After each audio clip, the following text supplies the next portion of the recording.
Bisa nggak menjelaskan Bang Zuma? Bisa, sangat Coba, bisa. coba gimana Bang? Coba. Mungkin Iya. sama atau beda dengan Iya. saya, nanti kita Jadi diskusi kalau- Bang ya. Oke. Iya. Jadi tujuan daripada para nabi itu diutus ke atas muka bumi itu adalah mengajarkan jalan lurus menuju kepada keselamatan. Intinya itu di situ. Jadi semua nabi ketika datang kepada umatnya mengajarkan jalan keselamatan menuju kepada pencipta langit dan bumi. Dipotong Makanya Bang. nabi Bentar, termasuk Bang. Iya. Dipotong dulu. Jadi gini Bang, kalau Abang bicara langsung ke situ kan seolah-olah mengabaikan asal usulnya. Bisa nggak Abang jelaskan asal usul kenapa manusia harus diselamatkan? Karena apa gitu? Sehingga nabi-nabi itu diturunkan atau diutus untuk memberitakan kebenaran. Nah, sebabnya apa? Ada nggak tahu Abang sebabnya apa sehingga manusia harus diselamatkan? Keberadaan manusia di atas muka bumi ini kan jelas bagi kita yang memiliki agama dan paham tentang agama. Artinya ada dua. Pertama agama ardi dan agama samawi. Manusia dicipta oleh Allah, baik itu menurut Al-Quran maupun di dalam kitabnya orang Yahudi, untuk mengisi bumi, menjadi pemimpin di atas muka bumi. Akan tetapi di atas muka bumi ini ada pengecoh-pengecoh yang disebut iblis yang senantiasa akan mengajak manusia kepada kehancuran. Akhir daripada kehidupan manusia ditentukan dari perilaku manusia ketika hidup di dunia. Surga, nerakanya tergantung terhadap perbuatan manusia. Dan ada yang disebut iblis yang kemudian mengajak manusia itu senantiasa untuk menuju kepada neraka, dan akal sehat manusia mengajak manusia itu sendiri untuk kembali kepada surga. Nah, jadi tujuan daripada kehidupan manusia adalah menjadi pemimpin di atas muka bumi. Al-Quran mengatakan itu, wa isqala rabbuka lil malaikati inni ja'ilun fil ardi khalifah. Kejadian 1 nomor 26, untuk menjadi pemimpin di atas muka bumi.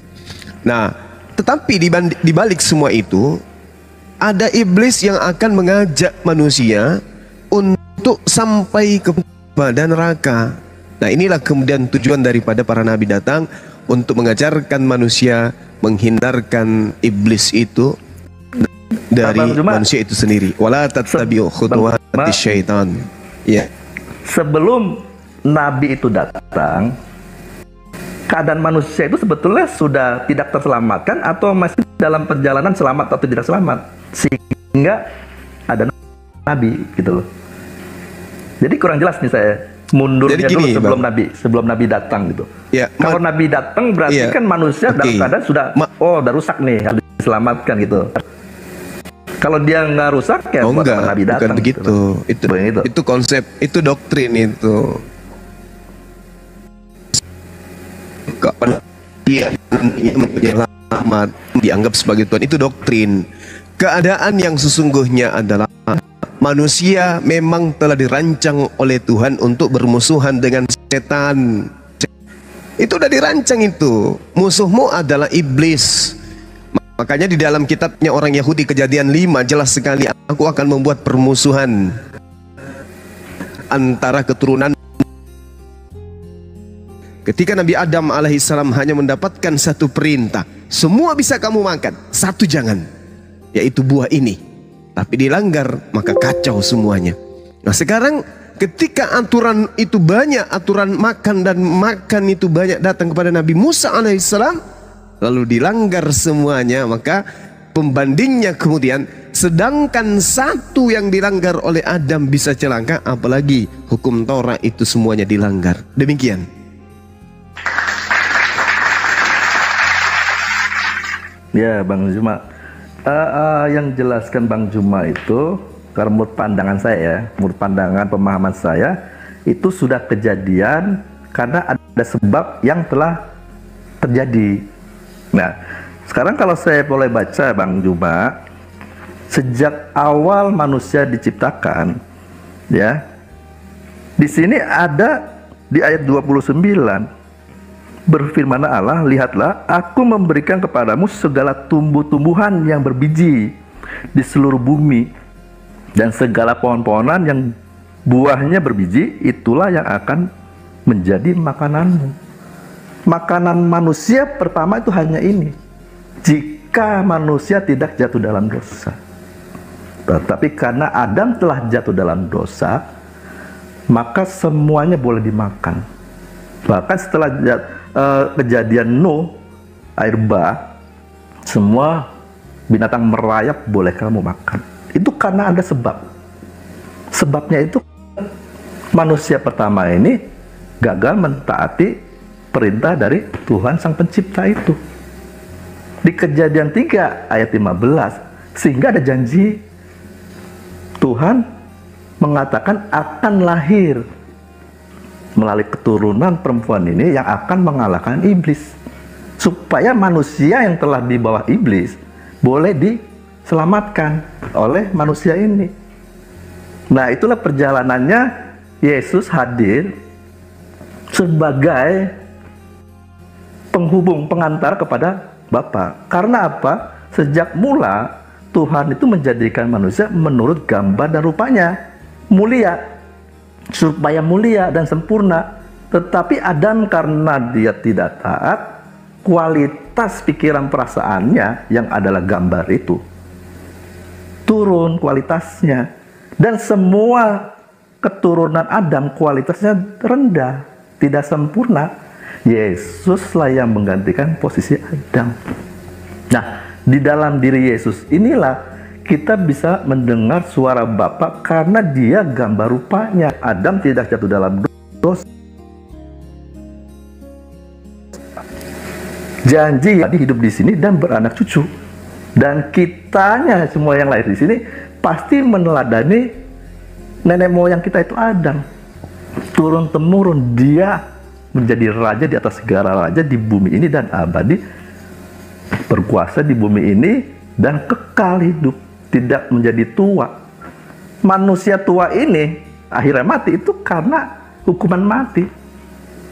Nah, keadaan seperti inilah yang diselamatkan oleh Tuhan sehingga dihadirkan Adam yang akhir. Adam yang akhir berhasil. Dia menjadi imam. Teladanilah dia, ikutlah dia. Cara hidupnya bukan hanya dia yang diajarkan, tetapi perhatikan dia hidupnya taat sepenuh kepada Bapa, melakukan kehendak Bapa. Dia tidak punya kepentingan di dalam dirinya. Nah, demikian juga kita yang mau taat kepada Bapa tidak boleh memiliki kepentingan diri sendiri. Dan bagaimana supaya kita bisa memiliki firman-Nya itu, logos yang diberitakan kepada kita, sehingga Yesus mengatakan mereka bukan dari dunia ini, sama seperti aku. Karena apa? Yang dikenakan Yesus adalah kebenaran, firman, hikmat yang dari atas, bukan dari dunia. Hikmat itu juga yang diterima oleh murid-muridnya. Kalau muridnya menerima hikmat itu dan hidup di dalam hikmat itu, maka dikatakan bukan dari dunia ini. Dan semua orang yang menerima hikmat dari atas, dari surga, dia warga kerajaan surga, bukan warga kerajaan dunia. Kalau orang hidup dengan cara dunia, dia warga kerajaan dunia. Itulah tujuan keselamatan. Yesus datang itu bukan otomatis orang lalu percaya lalu diselamatkan, tidak. Semua harus berjuang, tetapi sudah ada contohnya, teladannya. Pada saat orang mengatakan Yesus anak Allah yang datang daripada Bapa, diberi Roh Kudus. Karena waktu Petrus mengatakan, benar engkau Mesias anak Allah yang dari Bapa, bukan kau yang mengatakan, tapi Bapakku yang di surga yang mengatakan itu. Maksudnya Petrus selaras dengan pikiran perasaan Bapa. Jadi kalau orang mengatakan Yesus anak Allah, dia sepikiran dengan Bapa. Disitulah Bapa hadir, rohnya ada, dan dia akan menuntun hidup orang ini seperti Yesus itu hidup. Itulah tuntunan Roh Kudus. Jadi Yesus juru selamat bukan dipercaya sekadar percaya, tetapi harus diteladani cara hidupnya. Itulah keselamatan yang ditawarkan di dalam Alkitab. Jadi kalau orang hanya bilang cukup percaya saja, pengertian cukup percaya dia harus berjuang. Karena Yesus mengatakan, ada muridnya berkata, Tuhan, sedikit sajakah orang yang diselamatkan? Yesus mengatakan, berjuanglah seperti masuk melalui pintu yang sesak itu. Karena banyak orang berusaha, tapi tidak akan mendapatkannya. Jadi selamat itu seperti masuk ke dalam pintu yang sesak. Karena apa? Yang harus dilepaskan itu adalah kedagingannya, nafsu duniawinya. Yang diajarkan di Bang Zuma benar, gak salah. Itu udah cukup bisa kalau dijalankan. Memang kita harus melepaskan hawa nafsu manusianya ini. Itu sudah benar, nggak salah. Untuk memiliki kasih. Jadi kalau orang yang bisa masuk melalui pintu yang sesak itu, dia sudah masuk di sana, dia sudah lepas dari cara hidup dunia, lepas dari keinginan-keinginan nafsu-nafsu dagingnya itu. Jadi nafsu, hawa nafsu, amarah, emosi atau kesombongan, semuanya ditanggalkan, semuanya disalibkan. Nah, itulah proses diselamatkan. Karena di dalam Ibrani 12, kalau saya baca seperti ini Bang Zuma, 12 ayat 5 ya, dimulai begini. Dan sudah lupakah kamu akan nasihat yang berbicara kepada kamu seperti kepada anak-anak? Hai anakku, janganlah anggap enteng didikan Tuhan, dan janganlah putus asa apabila diperingatkannya, karena Tuhan menghajar orang yang dikasihinya, dan ia menyesah orang yang diakuinya sebagai anak. Jika kamu harus menanggung ganjaran, Tuhan memperlakukan kamu seperti anak. Di manakah terdapat anak yang tidak dihajar oleh ayahnya? Tetapi jikalau kamu bebas dari ganjaran yang harus diderita setiap orang, maka kamu bukanlah anak, tetapi anak-anak gampang. Selanjutnya, dari ayah kita yang sebenarnya kita beroleh ganjaran, dan mereka kita hormati. Kalau demikian, bukankah kita harus lebih taat kepada Bapa segala roh, supaya kita boleh hidup? Ayat 10, sebab mereka mendidik kita dalam waktu yang pendek, sesuai dengan apa yang mereka anggap baik. Itu ayah ibu kita di dunia ya. Tetapi dia, Tuhan, menghajar kita untuk kebaikan kita, supaya kita beroleh bagian dalam kekudusannya. Tujuan kita ini mengambil kekudusannya. Lanjut. Oke, thank you. Salah tempat Abang Zulki. Ini bukan gereja. Anda sedang berhadapan dengan yang lebih paham Bible dari orang Kristen. Yang saya kan di awal sudah mengatakan, Bang, pasti Anda akan menjual manusia. Maria itu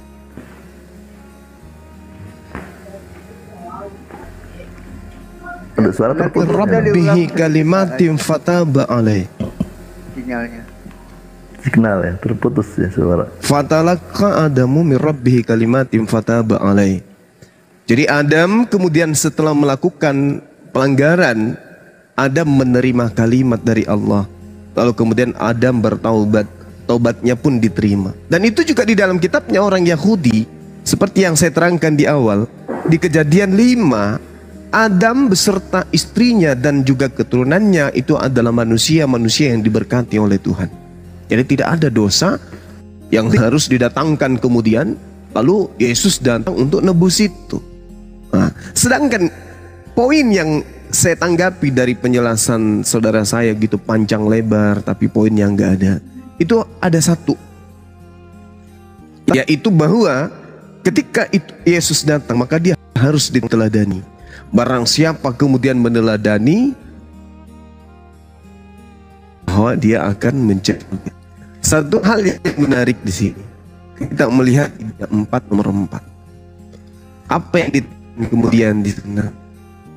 Yesus datang kemudian kepada Bani Israel, dilahirkan dari seorang wanita perawan, dan dalam kehidupannya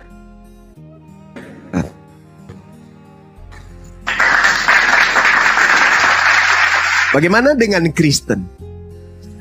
Ini dulu berbicara mengenai tauladan. Yesus harus diteladani. Menurut Galatia 4, Yesus itu takluk, artinya tunduk, artinya taat, berserah diri kepada aturan main Tuhan yang Tuhan datangkan melalui Nabi Musa alaihissalam, yang kemudian sebagai hukum Taurat. Benar saja, Galatia 4 nomor, Yesus diberitakan kemudian bahwa Yesus datang hidup takluk di bawah hukum Taurat. Dengan Kristen, apakah Kristen sudah dan Yesus? Tidak. Dari pola kebersamaan berbeda, konsep ketuhanan berbeda, dari konsep kitab suci berbeda, dari konsep diutus Yesus berbeda, dari konsep tadinya berbeda. Apapun yang ada dalam kehidupan Kristen berbeda, berbanding terbalik dengan apa yang Yesus lakukan. Jadi apa yang diteladani? Tapi kalau dikatakan meneladani Paulus, ya itu betul. Kristen meneladani Paulus, tapi tidak akan pernah memberikan dirinya sebagai contoh yang jadi tolak ukur. Apa yang aku tidak dapat berbuat apa-apa, apa yang aku lakukan adalah apa yang diperintahkan. Gitu. Jadi apa yang dilakukan dan apa yang diperintahkan oleh Tuhan, itulah yang dilakukan oleh Yesus. Sementara Kristen berbeda. Apa yang dilakukan Kristen itu adalah hal yang tidak pernah dilakukan oleh Yesus. Contoh misalnya, Kristen menyembah Yesus. Di mana Yesus pernah menyembah Yesus? Itu tidak pernah. Yesus ibadah hari Sabat. Di mana Kristen pernah beribadah sesuai ada hari Sabat? Mereka sukan ke tempat sinagoge, tetapi ke tempat gereja, tempat penyembahan manusia bernama Yesus. Bagaimana dengan konsep kitab suci? Yesus tidak pernah membaca kitab Lukas, Markus, Matius, Yohanes, surah-surah Paulus, tidak pernah. Lalu yang diteladani ini yang mana? Yang mana yang ada pada diri Yesus yang diteladani oleh orang Kristen? Yang mananya? Konsep ketuhanannya. Yesus bertuhan, hakikat yang tak terlihat.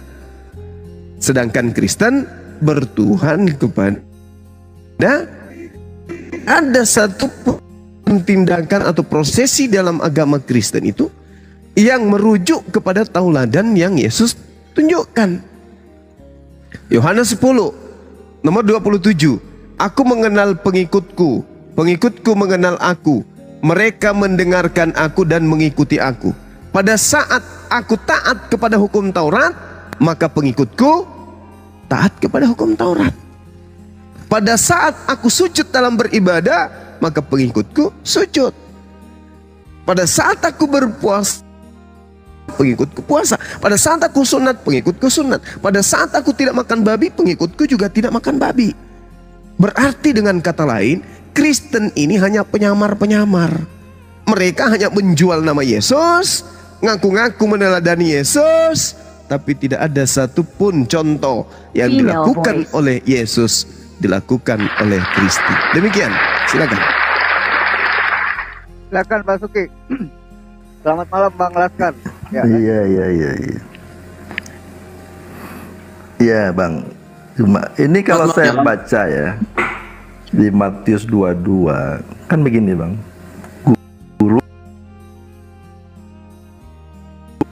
Hukum mana yang terutama kan sini kan kasihlah Tuhan, ya kan, Allahmu dengan segenap hatimu dan dengan segenap jiwamu dan dengan segenap akal budimu. Itulah hukum yang terutama dan yang pertama.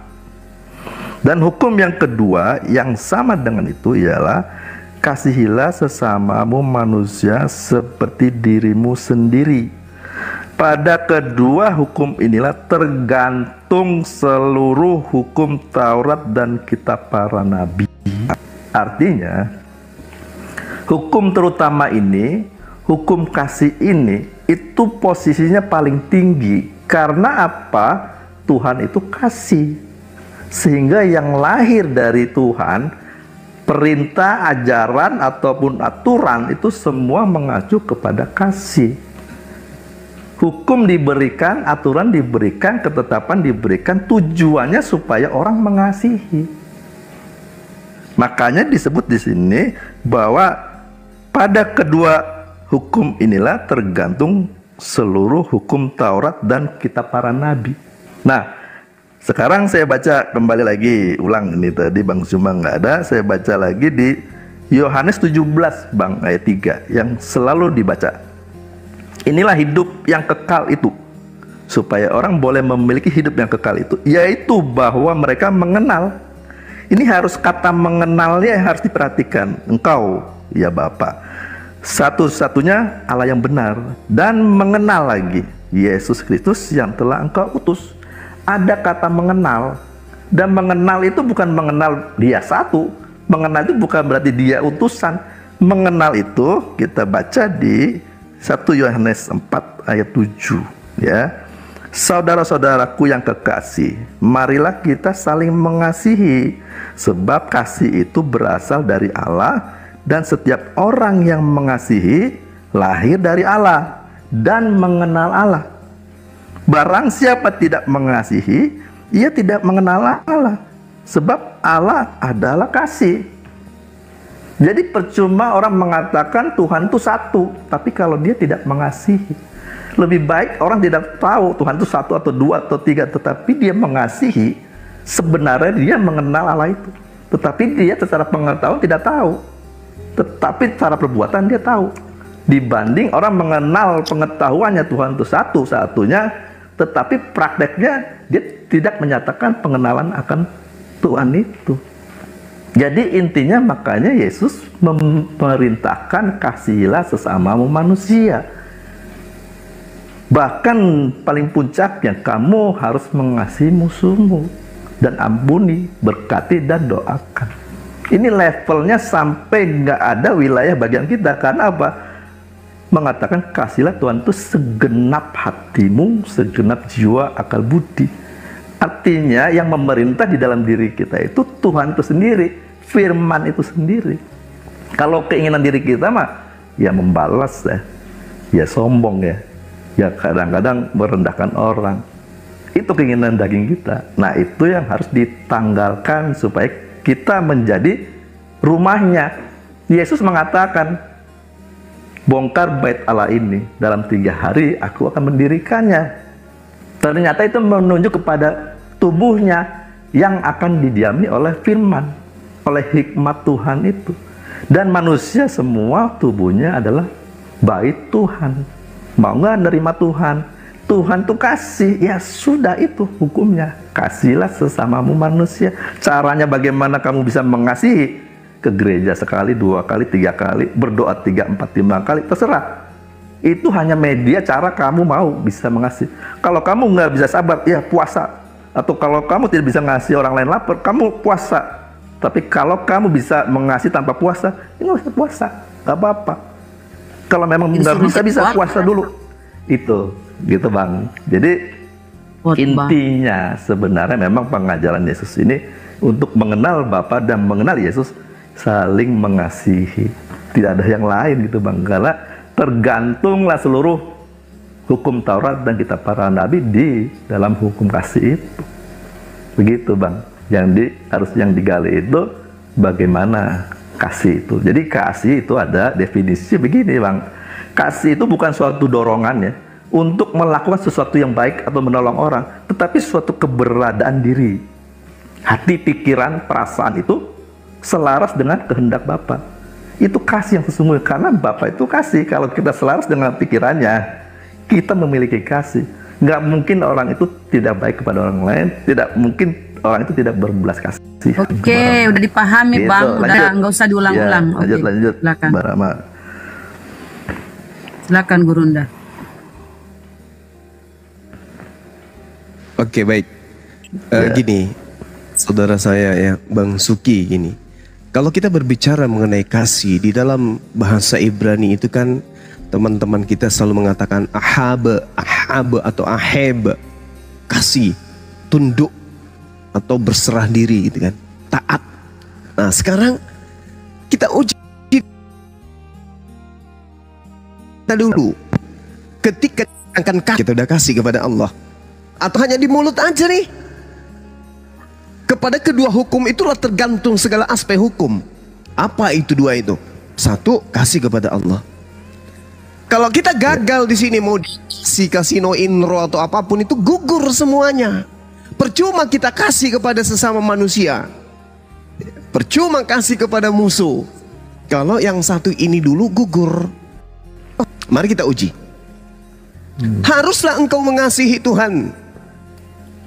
Kaidah mengasihi Tuhan itu seperti apa? Yaitu kamu melakukan dengan setia kewajibanmu terhadap Tuhan, dengan senantiasa berpegang pada segala ketetapannya, peraturannya, perintah-perintahnya, dan juga hukum-hukumnya. Saya ingin bertanya kepada saudara Suki, ketika Tuhan mengatakan penggarisan, tanda-tanda orang yang mengasihi Tuhan Elohim adalah melakukan dengan setia, melakukan dengan setia, tidak dengan kemunafikan, bukan hanya di mulut, tetapi benar-benar melakukan dengan setia. Dalam bahasa Ibrani disebut samar. Samar itu artinya telaten, dengan sungguh-sungguh tidak terputus, tidak pernah kemudian mengatakan di mulut tapi tidak dipraktekkan. Mengasihi Tuhan itu adalah melakukan dengan setia kewajiban-kewajiban kita terhadap Tuhan, dengan senantiasa berpegang kepada segala ketetapan, peraturan, dan juga perintahnya. Sekarang saya ingin tahu, apakah benar saudara Suki, saudara Kristen, agama Kristen ini benar-benar setia menjalankan kewajiban, yang mana kewajiban yang dimaksud di sini adalah segala ketetapan, aturan, dan perintah Tuhan itu sendiri. Ulangan 11 nomor 1. Apa boleh dikatakan orang Kristen ini adalah umat setia? Apa benar, apa bisa disebut bahwa orang Kristen ini adalah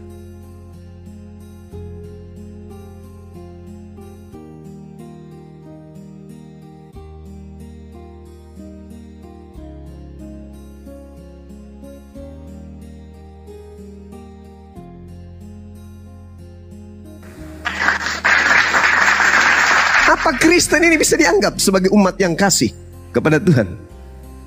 Ketika Tuhan mengajarkan hukum-hukum kepada manusia, tapi hukum-hukumnya dianggap sampah, hukum-hukumnya dianggap sengat dosa, hukum-hukumnya dianggap kutukan, lalu harus ada tumbal yang mati di atas tiang salib demi untuk membebaskan Kristen dari aturan-aturan Tuhan tersebut. Apakah ini disebut umat kasih kalau begitu? Sementara kedudukan kasih adalah ketaatan, ketetapan, setia di dalam menjalankan segala perintah-perintah Tuhan. Ingat Ulangan 11 nomor 1. Kasih itu adalah kamu melakukan dengan setia kewajibanmu terhadap Tuhan, dengan senantiasa berpegang pada segala ketetapannya, peraturannya, dan perintah-perintahnya. Apakah Kristen lolos di sini? Apakah Kristen lolos di sini? Ketika perintahnya bersunat, apakah Kristen setia memegang kewajiban bersunat? Ini aja dulu. Kalau hal sepele kayak begini aja sudah dilanggar oleh Kristen. Jadi Kristen itu hanya, mohon maaf saya harus bilang, orang-orang Kristen itu hanya manis di mulut sebagai kasih, tapi kasih yang hoaks. Matius 5 nomor 19, karena itu siapa yang meniadakan salah satu perintah hukum Taurat, sekalipun yang paling kecil, dan mengajarkan kepada anaknya, istrinya, saudara-saudaranya, orang tuanya, dan seterusnya, berarti dia tidak kasih kepada orang-orang. Jangankan orang lain, kepada keluarga intinya aja dia tidak kasih. Kenapa? Dia mengajarkan anak-anaknya, keturunannya untuk meninggalkan hukum Taurat. Sedangkan yang disebut kasih kepada Allah adalah menjalankan hukum Taurat dengan setia. Ulangan 11 nomor 1. Saya jadi kasihan nih sama Kristen kalau dia, kami ini umat kasih. Kasih apa? Kasih apa Kristen itu? Kasih kepada siapa? Kepada Paulus? Yes. Kepada Lukas? Yes. Kepada Markus? Yes. Kepada penulis kitabnya? Yes. Tetapi kepada Tuhan tidak. Orang Kristen itu adalah orang yang anti Tuhan, anti kepada pencipta langit dan bumi. Kenapa demikian? Karena orang Kristen diajarkan dengan matinya Yesus di atas tiang salib, maka Yesus telah membatalkan hukum Taurat dengan segala ketetapan yang ada di dalamnya. Orang Kristen adalah orang yang tidak pernah sedikit pun kasih kepada Tuhan. Tapi di mulut, yes, juara paling juara Kristen itu. Tapi sedikit pun mereka tidak pernah kasih. Makanya mereka disebut kufur, kafir. Orang yang ingkar terhadap adanya Tuhan, orang yang ingkar terhadap pencipta. Tapi orang yang kemudian beriman kepada ciptaan sebagai Tuhan. Sekali lagi saya katakan kepada saudara, sekali lagi, supaya kita tidak terlalu panjang lebar, pertanyaan saya tolong dijawab. Ketika Tuhan mengatakan Ulangan 11 nomor 1, haruslah engkau mengasihi Tuhan Allahmu dan melakukan dengan setia kewajibanmu terhadap Allah, dengan senantiasa berpegang pada segala ketetapan-ketetapannya, peraturan-peraturannya, dan perintah-perintahnya. Pertanyaan saya, apakah agama Kristen adalah agama menjalankan ketetapan Allah yang datang kepada Nabi Musa alaihi salam? Silakan Anda jawab.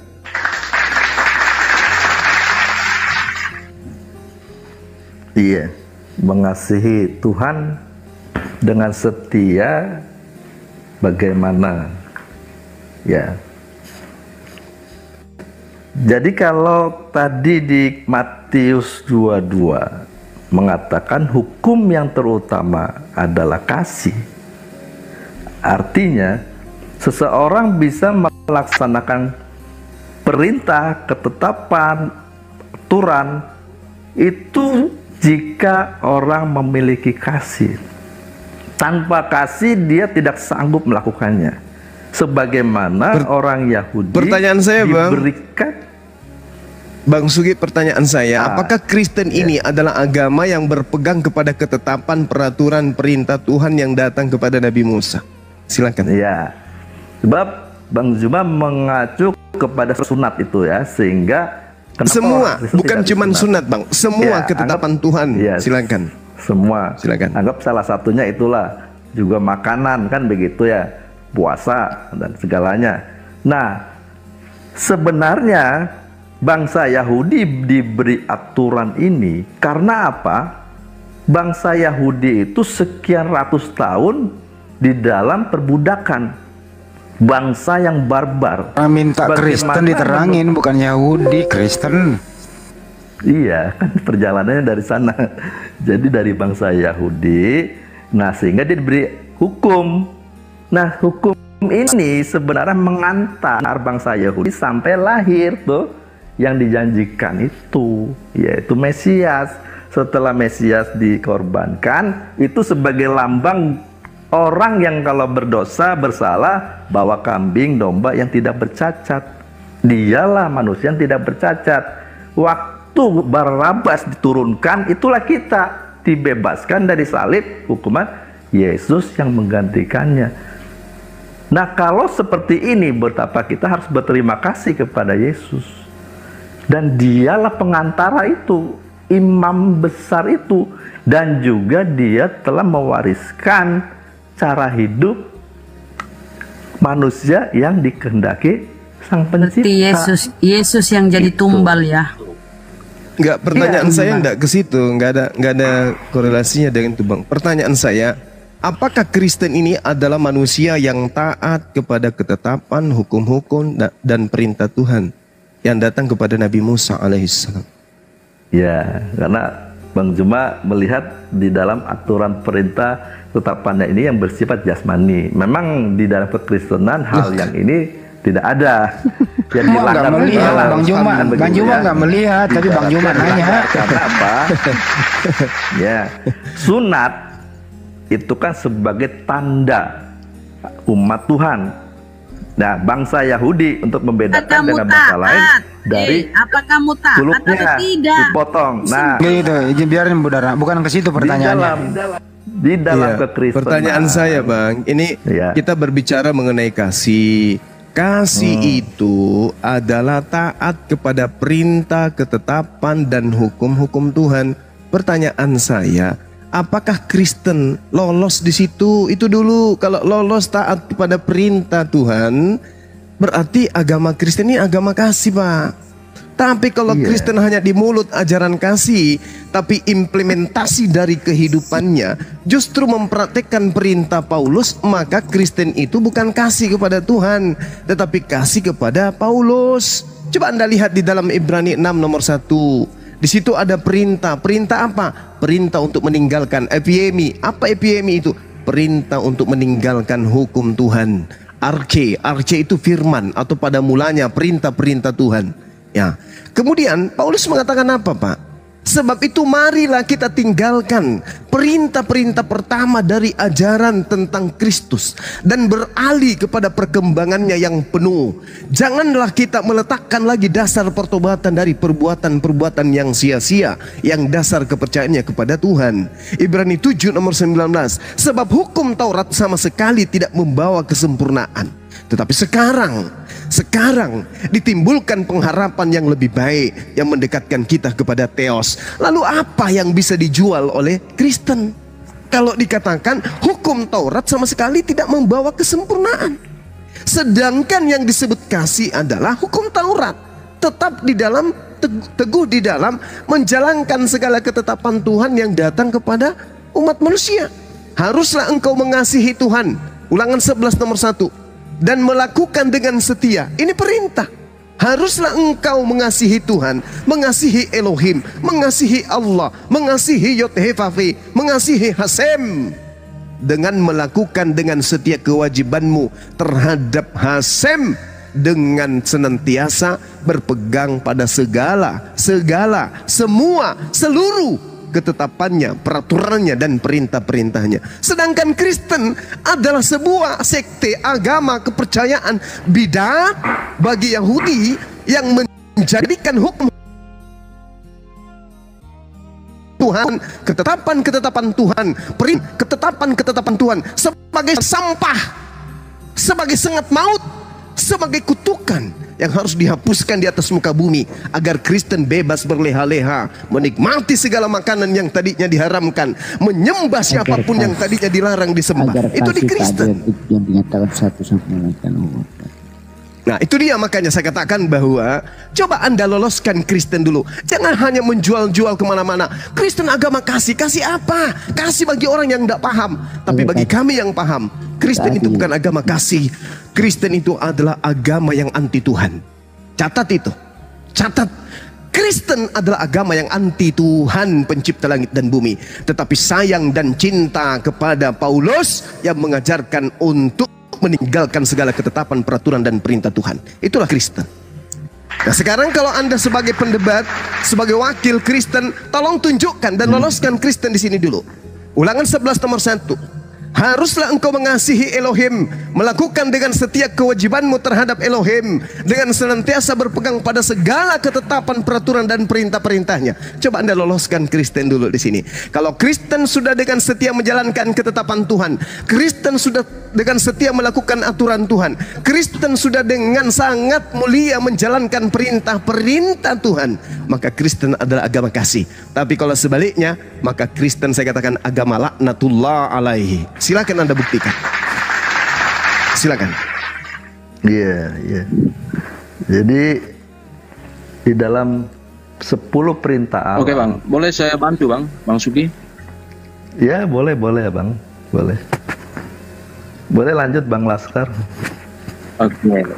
Ini saudara kita Juma itu meminta untuk meloloskan ajaran kasih terhadap Kristen.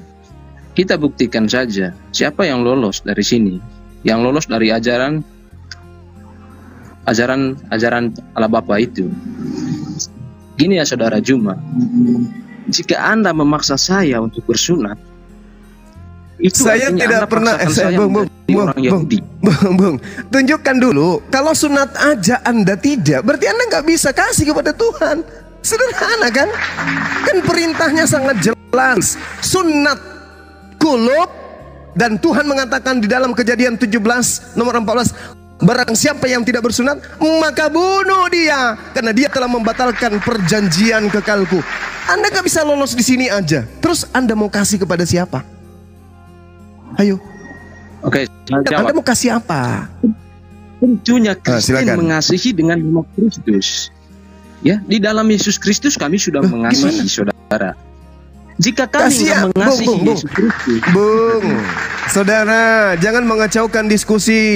Jangan cuman ego yang Anda pertontonkan sini. Ilmu yang dimaksud kasih adalah taat kepada ketetapan, taat kepada peraturan, taat kepada perintah-perintah Tuhan. Itu baru kasih. Anda kasih nggak? Anda taat tak? ini Itu kan dulu. saya mau jawab. Anda saudara. taat. Dengarkan. Anda taat tidak terhadap ketetapan dan perintah-perintah Tuhan yang datang kepada Nabi Musa? Anda taat tidak? Jawab. Kalau saya taat pada hukum Taurat, Kristus bagi saya, anak Maria bagi saya itu percuma. Bahkan dianggap nabi pun saya hilangkan. Makanya dengan jelas berarti sudah jelas umat Kristen ini adalah umat anti Tuhan. Kan udah aku bilang samamu. Kristen Kenapa itu kalian adalah semua anti percaya Tuhan. anak Maria? Makanya sabar Bung. Makanya Al-Quran mengatakan Kristen itu adalah kafir. Karena kalian anti Tuhan. Tuh. Siapa yang anti Tuhan di sini, saudara? Saya sudah kasih tahu kepada saudara bahwa Jadi saya hentikan. akan membuang nabi. Hentikan Kristen mengaku sebagai ajaran kasih. Hentikan. Nanti orang muntah mendengarkan itu. Oke. Hentikan. Kristen itu Biar adalah kita- agama anti Tuhan. Oke? Biar kita Sadari itu. berbicara di sini. Silakan. Oke. Udah saya katakan. Iya, kalau tapi kita saya tidak mau- butuh jualan obat. Kita tidak butuh jualan obat.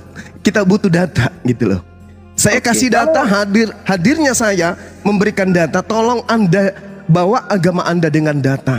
Jangan asumsi. Nanti kami muntah semua di sini. Silakan. Oke. Kalau Anda mengatakan bahwa Kristen enggak melakukan hukum kasih dari Tuhan, justru Kristen itu melakukannya dalam nama Yesus Kristus. Jika saya enggak mau menjadikan Yesus sebagai nabi, Bu? saya enggak mau menjadikan Yesus sebagai nabi, maka saya harus mengikuti hukum Taurat. Saya tidak percaya Bung, yang namanya Maria. Saudara, Makanya saya saudara, tolong kita hargai. Tunggu, diam dulu. Jangan sampai terjadi yang kemarin-kemarin. Saudara, di sini Yesus yang berkata loh, dengarkan saya. Yesus yang berkata, Matius 22 nomor 36. Tolong hargai ini. Ini saudara kita Juki yang bawa tadi. Tolong hargai. Yang disebut kasih adalah dua. Kasih kepada Tuhan Allah. Bukan kasih kepada Yesus, kasih kepada Allah dengan segenap hatimu dan dengan segenap jiwamu. Allah yang dimaksud di sini adalah Tuhan yang memperkenalkan diri kepada Nabi Musa, kepada Abraham, tetapi yang datang kepada Nabi Musa. Jadi kasih kepada Allah maksudnya perintah-perintah Allah yang datang kepada Nabi Musa. Itu yang masuk implementasi kasih, bukan beriman kepada anak Maria sebagai Tuhan. Tolong dong, saya katakan sekali lagi, jelas perkataan saya dan tidak ada keraguan pada diri saya untuk mengatakan Kristen adalah agama anti Allah. Kristen adalah agama anti Tuhannya Nabi Musa alaihissalam. Oke, dengan catatan saya bisa kemudian mengurai Ulangan 11 nomor 1, kasih kepada Tuhannya Abraham, Ishak dan Yakub itu adalah menjalankan kewajiban sebagai hamba dengan berpegang kepada segala ketetapannya, peraturannya dan perintah-perintahnya. Ini Anda loloskan dulu diri Anda di sini. Apakah Anda sudah melakukan segala ketetapan Allah, peraturan Allah dan perintah-perintah Allah? Kalau Anda sudah melakukan itu, berarti Anda lolos di kasih yang pertama. Kalau kasih pertama ini aja Anda tidak bisa lolos, jangan bermimpi Anda bisa lolos ke kasih yang kedua. Silakan.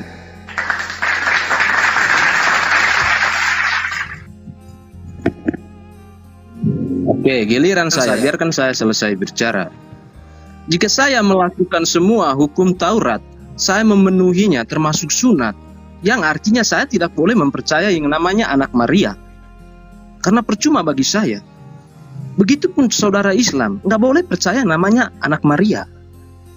Karena percuma, seperti orang Yahudi, untuk kita melakukan segala hukum yang dari Taurat itu, kita melakukan, berarti ya kita nggak boleh percaya namanya anak Maria. Untuk apa? Tidak ada gunanya. Kan begitu. Kita menjadi seperti Yahudi yang tetap melakukan tradisi dari Taurat.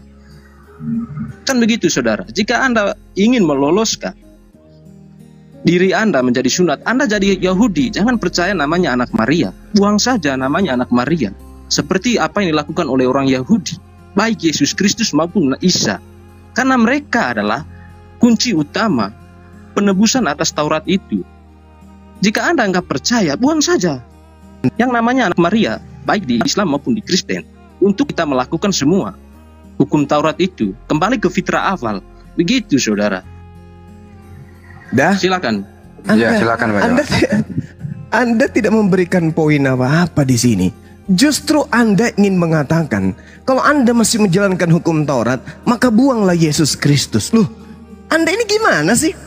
Yesus menerangkan dengan sangat jelas di dalam kitab saudara. Oke, berdasarkan atas angket kesaksian-kesaksian yang dikumpulkan oleh penulis Yohanes. Apa yang dikatakan kemudian? Yesus berkata kepada orang-orang yang tidak mengenal hukum Taurat, sebagai apa? Manusia terkutuk. Yohanes 7 nomor 37.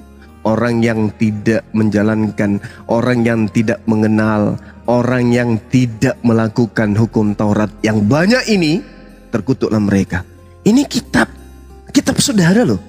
Yesus mengatakan orang yang banyak ini yang tidak mengenal hukum Taurat, terkutuklah mereka. Bagaimana dengan Kristen? Kristen ini anti Taurat. Lalu dengan demikian Kristen ini sama dengan orang yang terkutuk. Kembali kepada kasih tadi. Kembali kepada kasih. Jangan kita ngadi-ngadi gitu loh. Ini dalil dalam kitabnya orang Yahudi. Kenapa sudah 2000 tahun Kristen selalu teriak, kami ini Yahudi rohani, kami ini adalah jemaat mula-mula yang didirikan oleh Yesus, kami ini adalah pelanjut Yahudi, kami ini. Tapi apakah Yahudi menganggap kalian tidak? Malah diludahin. Apa pokoknya ini? Ku buka rahasianya sekarang. Ku ajarin kalian sekarang supaya kalian itu sadar, kalian itu anti Tuhan. Kalian itu anti terhadap pencipta langit dan bumi. Kalian itu tidak pernah menyembah kepada pencipta kalian. Tak pernah. Yang kalian sembah adalah ciptaannya. Makanya saya katakan, mulut Anda boleh berbusa, Kristen ajaran kasih, tapi hoaks. Kenapa saya katakan hoaks? Karena kasih itu adalah implementasinya harus terbukti dengan perbuatan, dengan tindakan. Apa itu? Memperlihatkan diri sebagai orang yang taat kepada Torah atau praktisi Torah. Hiduplah dengan berpegang dengan setia terhadap kewajibanmu, yaitu melakukan dan berpegang terhadap segala ketetapannya, peraturannya, dan perintahnya. Kristen bisa lolos nggak di sini? Nggak bisa.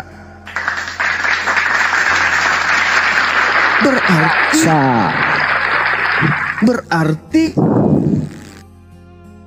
Kristen tidak bisa lolos di kasih terutama dan utama.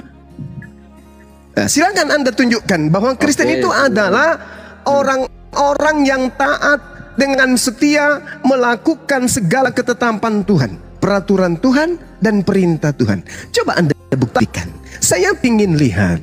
Silakan.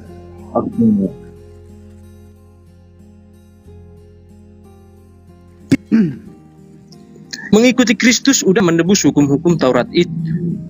Tapi yang lebih kacau lagi, yang lebih berantakan, yang konsep hierarki ketuhanannya itu paling amburadul sebatas spekulasi adalah Islam. Di mana mereka percaya Isa tapi melakukan hukum Taurat? Belajar jadi firman di mana, Bung? Jadi menurut saudara, melakukan praktisi Taurat tapi menurut saudara, dengar. Jadi menurut saudara, ketetapan peraturan dan perintah-perintah Tuhan itu hoaks. Yang benar adalah menyembah Yesus gitu. Dari mana ilmunya? Siapa ngajarin? Siapa yang ngajarin? Kalau perintah Tuhannya sunatkanlah dirimu. Nih, nonot yang harus dipotong kulitnya. Nonot yang harus diputuskan kulitnya. Ini perintah Tuhan. Barang siapa yang tidak bersunat, hilangkan dari sebangsanya, karena dia telah membatalkan hukumku. Ini perintah Tuhan untuk kasih kepada Tuhan. Maka implementasinya, sekali lagi saya katakan, pembuktiannya di dalam kehidupan kita. Nonot yang berhelm ini harus lepas helm, baru dikatakan mentaati peraturan dan perintah. Sekarang perintah yang ini aja Kristen lolos kagak? Kagak. Lalu Kristen mau disebut sebagai agama kasih? Tidak, hanya orang gila yang mengatakan itu. Hanya orang gila. Berdasarkan Ulangan 11 nomor 1, ini baru satu dalil. Saya ada seratusan dalil yang menyatakan bahwa hukum Taurat itu dijadikan sebagai satu tindakan dalam kehidupan, baru bisa disebut kasih kepada Tuhan. Kalau tidak menjalankan hukum Taurat, maka orang tersebut tidak ada kasih di dalam dirinya. Kalau hanya menyembah Yesus, itu bukan kasih. Itu bukan kasih. Itu doktrin yang dibawa dari barat, bukan dari timur. Nah, sekarang pernyataan saudara, Anda mengatakan kalian kasih, percuma kami kasih kepada Yesus kalau kami masih Taurat. Loh, yang mana yang harus Anda ikutin? Benarlah berarti kata Yesus, iblislah yang menjadi bapakmu, dan kamu mau melakukan keinginan-keinginan bapakmu. Karena bapaknya Abraham maunya manusia itu melakukan ketetapan-ketetapannya, diantaranya bersunat. Kalau bapak iblis yang mengajarkan Galatia 5 nomor 2, jangan kau sunat dirimu, sebab kalau kau sunat dirimu, maka Yesus Kristus tidak berguna bagimu. Berarti kamu itu adalah hambanya Paulus. Kau itu hambanya Paulus. Dan memang Paulus mengaku di dalam 1 Korintus 14 bahwa akulah yang menjadi Bapa, akulah yang menjadi Tuhan di dalam Yesus Kristus. Itu kau. Galatia 1 Korintus 11 nomor 1. Di situ juga Paulus diplesetkan terjemahannya. Jadilah pengikutku, jadilah teladanku, sebab aku juga ini adalah Kristus. Maka saudara tidak menyunatkan diri saudara, karena saudara adalah hamba dan memperhambakan diri kepada Paulus. Sedangkan Tuhan mengatakan, haruslah engkau mengasihi Tuhan Elohimmu dengan melakukan segala, dengan setia kewajibanmu terhadap Dia, dengan senantiasa berpegang pada segala ketetapannya, peraturannya, perintah-perintahnya. Kristen hari ini anti terhadap semua perintah-perintah Tuhan yang datang kepada Nabi Musa alaihissalam. Lalu apa? Gelar apa yang cocok untuk Kristen ini? Gelar apa? Wa kanal kafiru ala rabbih zahira. Dan adalah orang-orang Kristen, orang-orang kafir adalah penolong-penolong setan untuk durhaka kepada Tuhan. Itu yang cocok untuk kalian. Silakan. Silakan Pak Laskar ditanggapi tadi pernyataan Bang Juma. Silakan Pak Laskar. Oke, terima kasih. Jadi begini saudara Juma, semakin lama Anda begini, lama-lama Anda akan jadi pelawak di sini. Ini yang dikatakan Yahudi. Islam ini gimana? Kenapa gimananya? Mereka percaya Isa putra Maria, tapi mereka melakukan praktisi Torah. Mereka belajar firman di mana? Sementara Yahudi di depan matamu, kamu melihat Yahudi tidak percaya namanya anak Maria. Hanya Kristen yang percaya. Karena kalau percaya namanya anak Maria, jangan melakukan praktisi Torah. Itu yang disimpulkan oleh orang Yahudi. Islam ini gimana? Kok spekulasinya terlalu jauh? Belajar di mana mereka firman Tuhan? Mereka percaya anak Maria, tapi mereka melakukan praktisi Torah. Dalam satu waktu mereka melakukan kontradiksi. Bagaimana menurutmu saudara Juma? Bukankah itu tindakan sesuatu yang konyol? Anda bertanya Bang Juma ya. Torah, itu aja pertanyaan saya. Silakan Bang Juma. Anda tidak bisa, Bung. Pernyataan saya, kalau Anda jadi oten, harusnya Anda malu ketika saya mengatakan Kristen itu adalah anti Tuhan. Kristen itu anti Tuhannya Bani Israel. Kristen itu anti Tuhannya Nabi Musa alaihissalam. Berapa kali harus saya katakan? Berapa kali? Dan hadapkan saya dengan orang Kristen yang menguasai Bible. Saya katakan kepada Anda, harusnya Anda bantah itu. Ketika Tuhannya Bani Israel mengajarkan, haruslah engkau mengasihi Tuhan Elohimmu dengan melakukan dengan setia kewajibanmu terhadap Dia, dengan senantiasa berpegang pada segala ketetapannya, peraturannya, dan perintahnya. Apakah Kristen lolos di sini? Ini dulu poinnya. Jangan kau bawa agama baratmu itu, jangan. Jangan kau bawa, nanti saya muntah. Ini yang 4 kali aku katakan sih. Ya, ini Tuhannya orang Yahudi perintahkan Jangan engkau makan babi, kau jalankan itu. Kamu jalankan enggak itu? Jangan kau tidak menyunatkan dirimu, kau jalankan tidak itu? Pelihara sabatku, kau pelihara enggak itu? Ini perintah, ketetapan. Kamu membawa ajaran kasih, Kristen ajaran kasih, kasih kepada Tuhan, kasih kepada manusia. Nenekmu kiper, mana ada?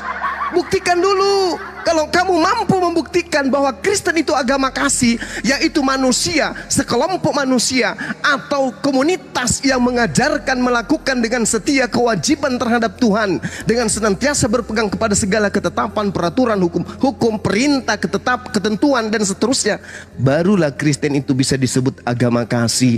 Kalau tidak, maka disebut agama laknat. Paham? Itu dulu, nggak usah kemana-mana dulu. Loloskan dulu diri Anda ini. Ulangan 11 nomor 1. Kalau Anda sudah bisa lolos di sini, baru saya kasih panggung untuk mengajarkan di Indonesia agama Kristen adalah agama benar. Tapi kalau tidak bisa, sono, ajarkan agama Anda di sono, di laut sana. Silakan. Bentar ya. Jadi nanti Bang Billy juga bisa menanggapi mengenai sunat, babi dan sabat. Pak Laskar, silakan ditanggapi. Oke, seperti yang Saudara Juma katakan berulang-ulang kali menjelaskan, saya juga akan berulang-ulang kali menjelaskannya. Kami sudah melakukan ketetapan Tuhan dalam nama Yesus Kristus. Dia yang melakukan untuk kami. Agama Arabmu dibawa ke Yahudi sana. Jangan kau bawa agama Arab. Agama Islam itu tidak mengajarkan dirinya sebagai agama kasih. Enggak. Agama Islam sebagai agama rahmatan lil alamin, beda. Dan kami Islam tidak mengambil kitabnya Yahudi dalam bentuk terjemahan lalu kami tempel di Al-Quran, kagak. Dan kami tidak pernah mengaku bahwa kami adalah Israel rohani, tidak. Israel adalah Israel, mereka berasal dari Bani Nabi Ishak alaihissalam. Kami pengajarannya dari Nabi Ismail alaihissalam. Kristen dari siapa? Kristen dari siapa? Paulus, salah download. Ini masalah ini. Makanya saya katakan, Bung, kalau berbicara mengenai ajaran kasih, jangan kau libatkan Islam. Islam tidak menganut itu. Islam mengajarkan rahmatan lil alamin, untuk alam semesta. Tidak menjadikan kitabnya Yahudi sebagai tameng untuk mengajarkan ajaran dari barat. Sekali lagi saya katakan kepada saudara, haruslah engkau mengasihi Tuhan Elohim dan melakukan dengan setia kewajibanmu terhadap Dia dengan senantiasa berpegang pada segala ketetapannya, peraturannya dan perintahnya. Kalau Kristen tidak bisa lolos di sini, hanya orang yang gepeng kepalanya yang bisa Anda doktrin dengan mengajarkan Kristen ajaran kasih. Selama orang itu waras, selama orang tidak akan pernah mau itu. Demikian. ya baik. Sebentar ya Laskar ya. Bang Billy dengarkan dulu pertanyaannya. Mungkin Pak Laskar menanggapi. Boleh nggak sih Bang Billy di luar Bani Israel ya memakai Torah Musa terus ditempelkan di kitabnya ya, kemudian disalahgunakan, dikorupkan dalam terjemahan? Boleh nggak sih Bang Billy?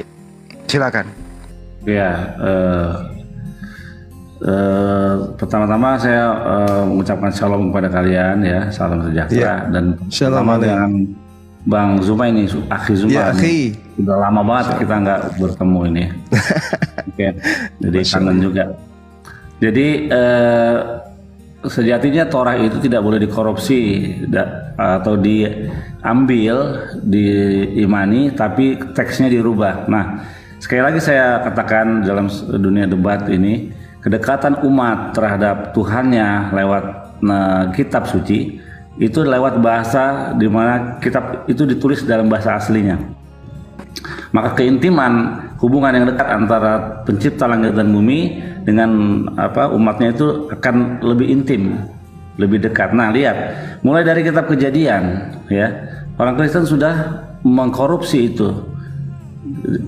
Di mana hari penciptaan ya, Kejadian 1 ayat 2 dikatakan Veru Elohim merakefet alpini hamaim. Mereka rubah arti sesungguhnya yang berbunyi maka angin yang daripada Tuhan, angin ciptanya Tuhan menyapu permukaan air. Mereka rubah menjadi roh Allah melayang-layang. Nah, kenapa demikian? Karena itulah Roh Kudus yang pertama nongol di kitab perjanjian lama. Padahal itu bukan roh Allah, tapi anginnya Allah. Angin yang daripada, a wind from God bahasa Inggrisnya. Nah, nanti ada lagi kitab Kejadian lagi 18, Tuhan berfikirlah Tuhan. Padahal teksnya Amar Hashem, berkatalah Tuhan.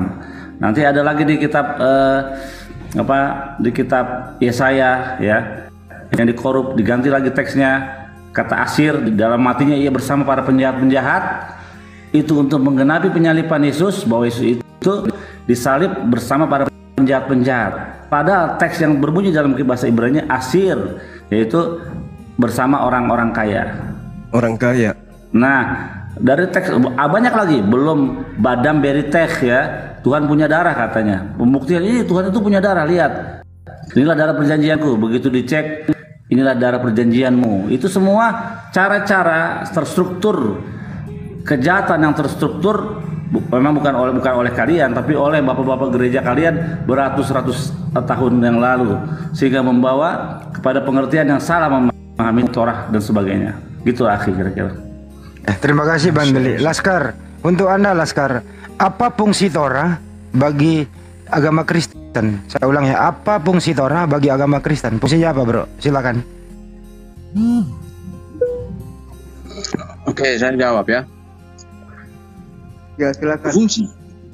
Fungsi Torah di dalam agama Kristen itu sudah nggak ada lagi. Oh, berarti boleh membunuh, boleh berzina ya? Kalau kamu percaya nama Yesus Kristus, dia punya hukumnya sendiri. Ya, berarti boleh berzina, boleh membunuh. Ya. Yesus tidak mengajarkan membunuh dan berzina, saudara. Wah, itu kan hukum Torah. Jangan membunuh, jangan berzina, jangan bersaksi dosa, itu hukum Torah. Ya, makanya saya katakan, jika kalian mengikuti praktisi Torah, artinya kalian jadi Yahudi. Itu yang pertama. Karena Yahudi yang melakukan praktisi Torah, bukan bangsa lain. Ya. Ini Torah nggak berguna lagi buat Anda. Lanjut, yang kedua apa? Baru ke Banjuma. Kalau kalian percaya namanya anak Maria, yang pertama di benak Yahudi adalah berarti kalian tidak percaya lagi melakukan ketetapan Torah lagi kalau kalian percaya namanya anak Maria. Makanya lebih pusing lagi ajaran ini di Islam kan. Lebih kacau. Gimana? Makanya saya kata belajar firman Tuhan di mana? Percaya anak Maria tapi melakukan praktisi Torah. Wih, sadis. Tolong jelaskan kepada saya kenapa gimana ceritanya, Bung? Tunggu. Gimana ceritanya? Kitab saudara sendiri Galatia 4 nomor 4, Yesus itu datang dan takluk kepada hukum Taurat. Serta Yesus yang Anda sembah itu adalah hamba Elohim yang menjalankan aturan ketetapan. Yesus kasih kepada Tuhannya Bani Israel, yaitu mentaati. Buktinya diberitakan dia takluk kepada hukum Taurat. Artinya dia tunduk, dia taat kepada hukum Taurat. Lantas kenapa Anda mengatakan percuma kemudian Nabi Isa alaihissalam kalau Anda percaya kepada Taurat? Loh, Isa di dalam Al-Quran jelas sekali dikatakan wa isqala Isa bin Maryam ya Bani Israel inni rasulullahi ilaikum musaddiqan lima baina yadayhi minat Torah. Dia datang kemudian untuk mengajarkan, memberikan hikmat Taurat kepada Bani Israel. Aku adalah utusan Tuhan untukmu, mengajarkan, mengembalikan kalian kepada hukum Torah. Apa yang Anda jajakan ini sekarang? Yesus tidak taat kepada hukum Taurat. Kristen taat kepada susah. Makanya saya katakan kalian itu anti Tuhan. Silakan dilanjut. Oke. Bro Laskar ini dengerin dulu. Apakah Kristen bisa sempurna ajarannya tanpa Torah? Bisa atau tidak? Lanjut. Bukan bisa dan tidak bisa lagi, memang sudah sempurna. Kan udah jelas di Galatia itu dia menaklukkan hukum Torah, sama seperti saya yang bukan menaklukkan. Jangan nipu kamu. bukan menaklukkan, tetapi dia yang takluk kepada hukum Taurat. Inilah kamu coba. Inilah kalau orang-orang yang agama Kristen itu, ya, mau kali kamu itu menipu dan menyesatkan manusia. Yesus tidak menaklukkan. Yesus ini adalah takluk di bawah hukum, dikatakan genomai dalam bahasa Yunani. Yesusnya yang taat, Yesusnya yang takluk kepada hukum Taurat, bukan Yesus yang menaklukkan. Itu ajaran gereja. Coba kamu pelajari lagi kitab untuk Galatia 4 nomor 4, silakan.